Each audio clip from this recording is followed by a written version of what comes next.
بسم الله الرحمن الرحيم يا رب صل وسلم دائما أبدا على حبيبك خير الخلق كلهم هو الحبيب الذي ترجى شفاعته لكل حول من الأحوال مقتحم.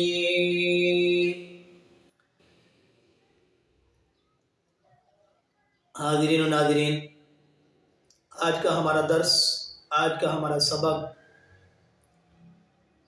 موضوع پر مسح کرنے کے متعلق ہے۔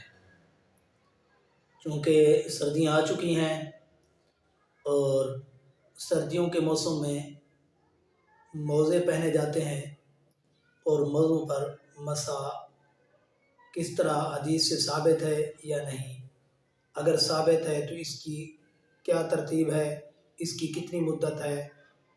سب سے آپ پہلے یہ جانیے کہ اللہ رب العزت نے قرآن پاک کے اندر ارشاد فرمایا، یا ایھا الذین آمنوا اذا قمتم الی الصلاۃ فاغسلوا وجوہکم وایدیکم الی المرافق وامسحوا برؤوسکم وارجلکم الی الکعبین۔ یعنی سب سے پہلا حکم جو ہے وہ پاؤں دھونے کا ہے۔ اللہ رب العزت نے قرآن پاک میں فرمایا کہ جب تم نے نماز پڑھنی ہے، نماز سے پہلے وضو کرنا ہے، اور وضو کے 4 فرض جو ہیں وہ واضح اور صریح الفاظ میں قرآن پاک میں موجود ہیں کہ اللہ تعالیٰ نے فرمایا اپنے ہاتھوں کو کونیوں سمیت دھو، مکمل چہرہ دھو، اور سر کا مسح کرو، ٹخنوں سمیت پاؤں دھو۔ یہ جو آیت میں نے پڑھی ہے، اس آیت کے اندر ان 4 فرائض کا تذکرہ موجود ہے۔ آیا ہم یہ جو موضوع پر مسح کیا جاتا ہے، یہ کس بنیاد پہ کیا جاتا ہے؟ کیا اللہ کے پاک پیغمبر صلی اللہ علیہ وسلم نے موضع پر مسح کیا ہے؟ ایک بات۔ دوسری بات یہ ہے، یہ کتنی مدت تک کیا ہے؟ ٹھیک ہے۔ تیسری بات یہ ہے کہ اگر گھر میں رہنے والا بندہ ہے تو وہ کتنے دن تک، کتنے گھنٹے تک مسح کر سکتا ہے، اور اگر سفر پہ ہے تو وہ کس طرح کر سکتا ہے۔ یہ ساری ترتیب انشاءاللہ میں آپ کے سامنے لاؤں گا، لیکن آج جو ٹاپک ہے، جو مضمون ہے، جو ہمارا درس ہے، جو مسئلہ ہے، وہ یہ ہے کہ صرف اور صرف ہم ثبوت خفین پر آپ کے سامنے دلائل لائیں گے کہ موضوع پر اللہ کے پاک پیغمبر صلی اللہ علیہ وسلم نے مسح کیا ہے۔ کیوں کیا ہے؟ جبکہ قرآن پاک کے اندر واضح اللہ تعالیٰ نے ارشاد فرما دیا، جب تم نماز کا ارادہ کرو تو اپنے پیروں کو، اپنے پاؤں کو دھو لو۔ تو اس کی وجہ یہ ہے، حضرات محدثین نے فرمایا کہ یہ جو اللہ کے پاک پیغمبر صلی اللہ علیہ وسلم نے پاؤں پر مسح کیا ہے، پاؤں پر مسح کرنے کی جو احادیث ہیں، یہ حد تواتر کو اور مشہور کو پہنچی ہوئی ہیں۔ جب حدیث تواتر کو پہنچ جائیں یا مشہور ہو جائیں تو پھر ان احادیث کو بھی لیا جا سکتا ہے۔ وہ احادیث قرآن کے خلاف نہیں ہو سکتی، وہ احادیث قرآن کے معارض یا ٹکراؤ میں نہیں آ سکتی۔ اللہ کے پاک پیغمبر صلی اللہ علیہ وسلم کا خود اپنا عمل ہے، اور صحابہ اکرام کا عمل بھی موجود ہے۔ تو اس لیے ہم اپنی ہر ویڈیو میں آپ کو بتاتے چلتے ہیں کہ سب سے زیادہ اللہ کے پاک پیغمبر صلی اللہ علیہ وسلم کی دین کو سمجھنے والے نبی کے صحابہ ہیں۔ تو انہوں نے دین سمجھا ہے، اور ان کا اپنا عمل موجود ہے، فرمان موجود ہے۔ اللہ کے پاک پیغمبر صلی اللہ علیہ وسلم کا اپنا عمل موجود ہے، فرمان موجود ہے۔ تو آج کے درس میں ہم صرف آپ کے سامنے اللہ کے پاک پیغمبر صلی اللہ علیہ وسلم کی وہ احادیث بیان کریں گے کہ جن پر اللہ کے پاک پیغمبر صلی اللہ علیہ وسلم نے موضوع پر مسح کیا، صرف اتنا ثابت کریں گے۔ اگلی ویڈیو میں انشاءاللہ پھر ہم آپ کو بتائیں گے کہ کتنی مدت تک جو ہے وہ مسح کر سکتے ہیں، کتنے دن تک مسح کرنا ہے، کون کر سکتا ہے۔ یہ ساری انشاءاللہ تفصیل ہم آنے والی ویڈیو میں بتائیں گے۔ آج کا ہمارا جو درس ہے وہ صرف خفین کے ثبوت پر ہے کہ موضوع پر مسح کیا جا سکتا ہے یا نہیں، احادیث کی روشنی میں۔ دیکھیے ذرا اللہ کے پاک پیغمبر صلی اللہ علیہ وسلم کا فرمان کہ اللہ کے پاک پیغمبر صلی اللہ علیہ وسلم نے موضوع پر مسح کیا ہے۔ سب سے پہلے میں آپ کے سامنے حضرت سعد بن ابی وقاص رضی اللہ تعالیٰ عنہ کی حدیث ہے، سنیے۔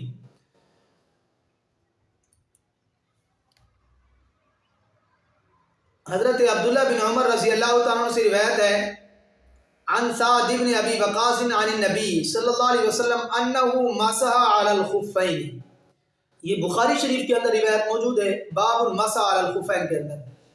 اب اللہ کے پاک پیغمبر صلی اللہ علیہ وسلم نے موضوع پر مسح کیا ہے، جبکہ مخالف بھائی وہ اس کے مخالف ہیں، وہ کہتے ہیں کہ موضوع پر مسح بالکل ہے ہی نہیں، بالکل ہے ہی نہیں۔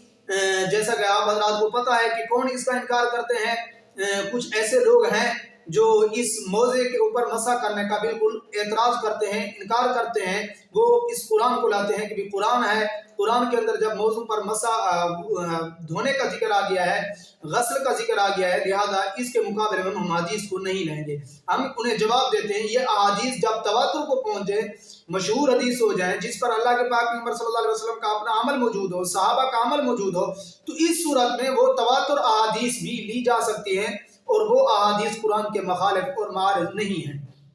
جیسا کہ میں نے آپ کے سامنے یہ حدیث پڑھ دی ہے بخاری شریف سے کہ اللہ کے پاک پیغمبر صلی اللہ علیہ وسلم نے موضع پر مسح کیا ہے، اور یہ حدیث، اس حدیث کا ترجمہ بھی سن لیا۔ حضرت سعد بن ابی وقاص رضی اللہ تعالیٰ نے فرمایا کہ نبی کریم صلی اللہ علیہ وسلم نے خفین پر مسح کیا ہے۔ خفین سے مراد موزہ ہے۔ آگے دیکھیے، حضرت عمر بن امیہ زمری رضی اللہ تعالیٰ عنہ کی حدیث ہے، فرماتے ہیں انہو رأى النبی صلی اللہ علیہ وسلم یمسح علی الخفین، یہ بھی بخاری شریف میں ہے، مختلف الفاظ سے یہی ہے کہ حضرت عمر بن امیہ زمری رضی اللہ تعالیٰ عنہ نے نبی کریم صلی اللہ علیہ وسلم کو خفین پر مسح کرتے ہوئے دیکھا۔ یہ صحابی کہتے ہیں میں نے خود دیکھا ہے۔ آگے دیکھیے، یہ بھی بخاری شریف کی حدیث ہے۔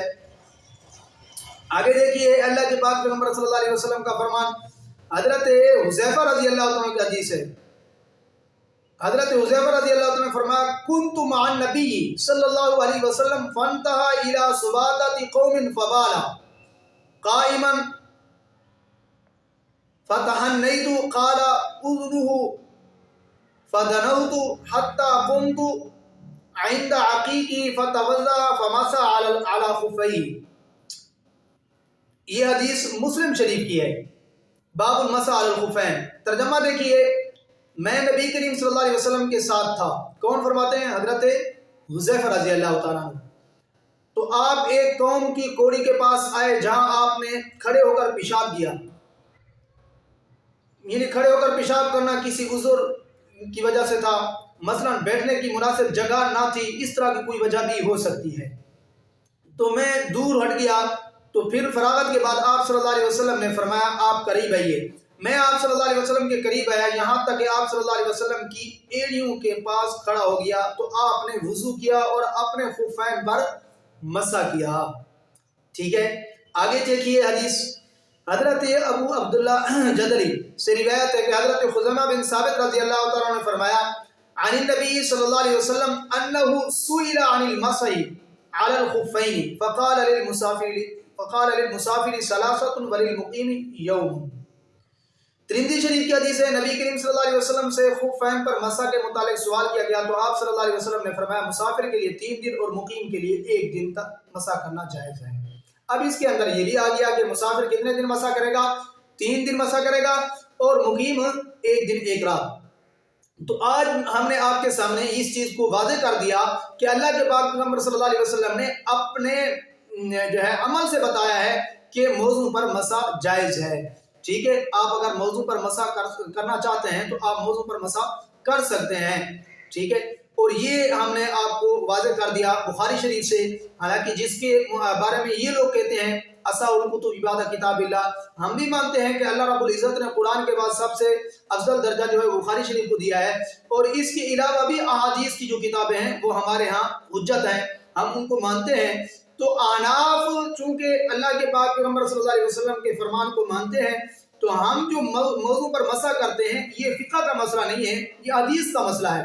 اللہ کے پاک پیغمبر صلی اللہ علیہ وسلم نے خود کیا ہے، جیسا کہ میں نے آپ کے سامنے بیان کر دیا ہے کہ اللہ کے پاک پیغمبر صلی اللہ علیہ وسلم نے مسح کیا موضوع پر۔ باقی آگے انشاءاللہ پھر اس کی تفصیل آئے گی، موضع سے مراد کون سا موضع ہے، جرابوں سے مراد کون سی جراب ہے، وہ انشاءاللہ تفصیل میں آپ کے سامنے ویڈیو لاؤں گا۔ آپ انشاءاللہ میری ہر ویڈیو کو تفصیل کے ساتھ دیکھیں گے۔ جو ساتھی، جو عزیز بھائی تفصیل کے ساتھ ہمارے پروگرام سن رہا ہے، مسائل سن رہا ہے، بیان سن رہا ہے، انشاءاللہ عزیز اس سے بہت ساری رہنمائی مل رہی ہوگی۔ اگر آپ کو فائدہ مل رہا ہے تو پھر آپ ہمارے ان بیانات کو اپنے دوسرے بھائیوں تک شیئر کریں۔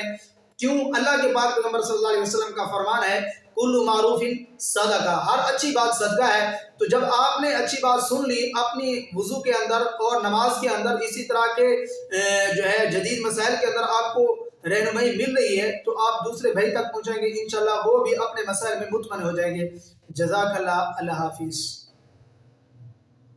مفتی عبداللطیف کے بیانات کے لیے مفتی عبداللطیف کے آفیشیل چینل کو سبسکرائب کریں۔ شکریہ۔